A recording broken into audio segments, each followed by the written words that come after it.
ఈ ప్రపంచం మొత్తం తనకి ఎదురు నిలబడ్డా సరే తను నన్ను మోసం చెయ్యడు అన్న నమ్మకం నాకుంది. నేను ఈ ఊరికి మీ ప్రేమ కోసం వచ్చాను. నేను కోల్పోయిన అనుబంధం దొరుకుతుంది అనుకున్నాను. మీరు నా చెయ్యి పట్టుకుని నువ్వు నా కూతురువి అన్నప్పుడు నా జీవితంలో కోల్పోయిన సగం తిరిగి దొరికిందనుకున్నాను. కానీ భావని నా జీవితంలో నుంచి తీసేయాలని ప్రయత్నించకండి నాన్న. దయచేసి నా భావని మర్చిపోమని మళ్ళీ ఎప్పుడు చెప్పకండి నాన్న. ఈ జన్మలో నేను చేయలేని ఒకే ఒక్క పని నేను నా భావని మర్చిపోవడం. అది ఎప్పటికీ అవ్వదు నాన్న.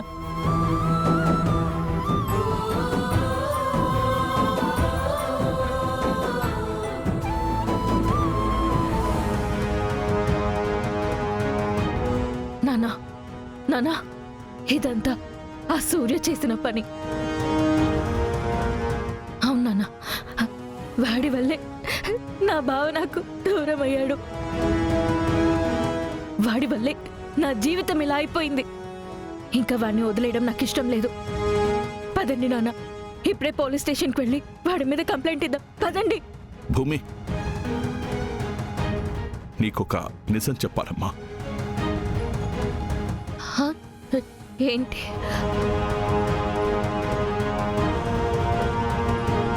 గగన్ని కాల్చింది సూర్య కాదమ్మా.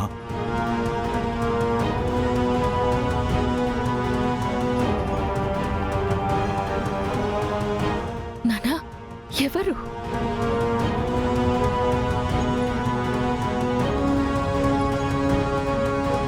గగన్ని కాల్చింది నేనేనమ్మా, నేనేనమ్మా, నేనేనమ్మా.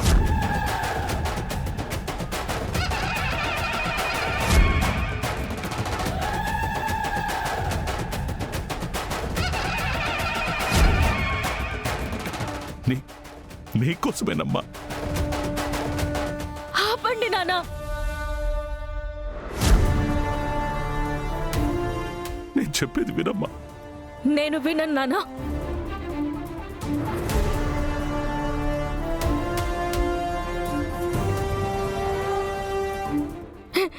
ఎందుకు నానా, ఎందుకు ఇలా చేశారు? అమ్మా భూమి, నన్ను అలా పిలవకండి. ఈ క్షణం నుంచి నన్ను అలా పిలిచే హక్కు మీకు లేదు.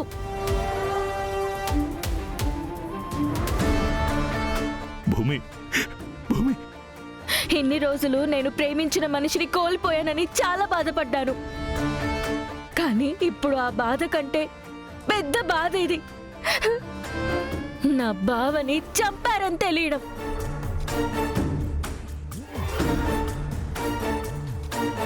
భూమి, అది కాదమ్మా.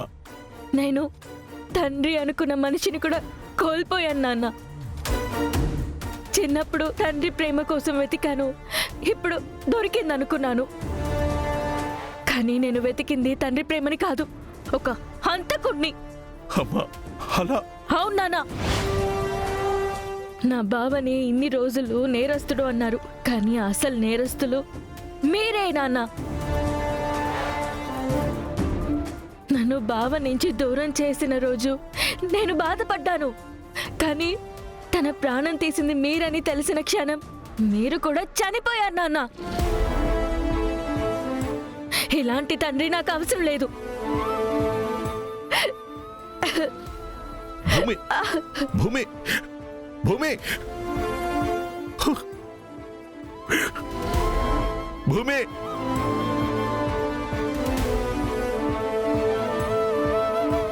ఏంటి నాన్న, ఎందుకు అలా ఉన్నారు?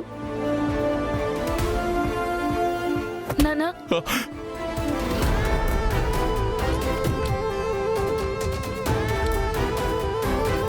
ఏమైంది నాన్న?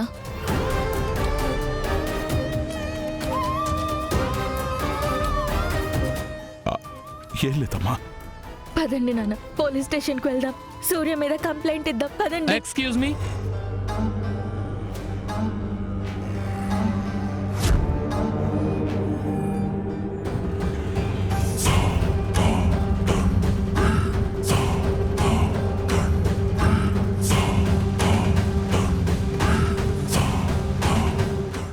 దాని గురించి నేను చాలా బాధపడుతున్నాను.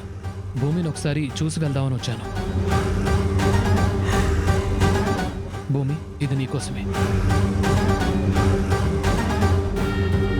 ఛీ!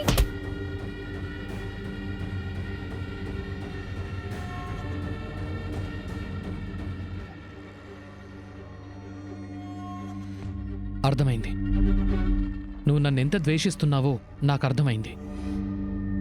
కానీ గగన్ ఎప్పటికీ తిరిగి రాడు. అందుకని నువ్వు కూడా జీవితాంతం ఆ బాధలో ఉండిపోవడం కరెక్ట్ కాదు. ఏది కరెక్టో ఏది రాంగో చెప్పే హక్కు నీకు లేదు. నేను హక్కుతో మాట్లాడడం లేదు, జాలితో మాట్లాడుతున్నాను. జీవితంలో ఒక మనిషి పోతే జీవితం ఆగిపోదు. కొన్ని తలుపులు మూసుకుంటాయి, ఇంకొన్ని తలుపులు తెరుచుకుంటాయి. నా జీవితంలో ఒక్క తలుపే ఉంది, అది నా బావ గగన్. నా బావ తర్వాత ఇంకొక వ్యక్తికి నా జీవితంలో చోటు లేదు. అసలు నువ్వు అర్థం చేసుకోవట్లేదు భూమి. నిన్ను ప్రేమించే వాళ్ళు ఉంటారు, నిన్ను గౌరవించే వాళ్ళు కూడా ఉంటారు, నీకోసం ఏవైనా చేయడానికి సిద్ధంగా ఉండేవాళ్ళు కూడా ఉంటారు. నువ్విక్కడికి సానుభూతి చూపించడానికి వచ్చావా, లేక నేను ఒంటరిదాన్ని అయ్యానని గుర్తు చేయడానికి వచ్చావా? నువ్వు నన్ను తప్పుగా అర్థం చేసుకుంటున్నావు భూమి. నేను చాలా స్పష్టంగానే మాట్లాడుతున్నాను. నేనిప్పుడు పోలీస్ స్టేషన్కి వెళ్తాను, నీ మీద కేసు పెడతాను. నా మీద ఏమని కేసు పెడతావు? నా బావ చావుకి కారణం నువ్వే అని.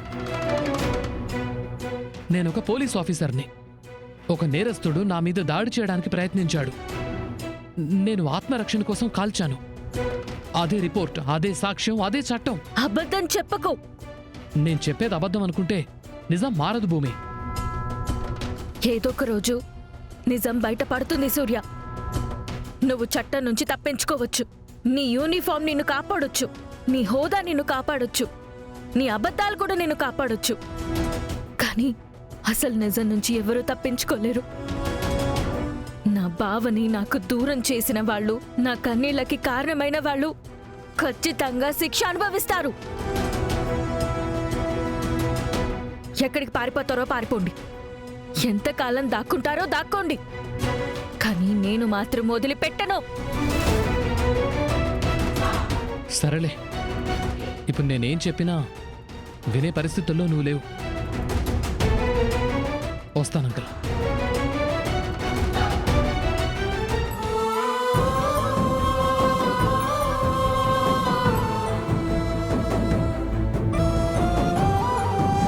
బావా, నేను చంపిన వాళ్ళు ఎవరైనా సరే నేను వదిలిపెట్టను. ఈ ప్రపంచం మొత్తం వారి పక్షాన నిలబడ్డా నేను వదలను.